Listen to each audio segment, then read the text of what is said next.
Aunty Munya, we also got asked, how do we go about truth-telling in a respectful way? Well, it's a difficult conversation to have. We call it one of the hard yarns, but they're important to have.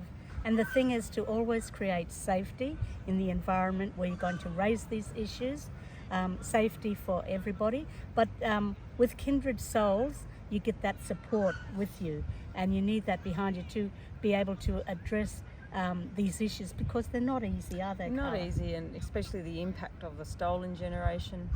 But I say, like with my schooling in the 70s and 80s, Aunty Munya, it was pretty whitewashed. Yep. No truth-telling. So you've got to be prepared to be challenged, have an open heart, and really listen to people's stories, and so that you can be compassionate and really understand people's pain. But it's so important that we can move together and heal as a country, isn't it, Aunty Munya? Absolutely. So, thank you for the question. In Yirigalgona. Go well.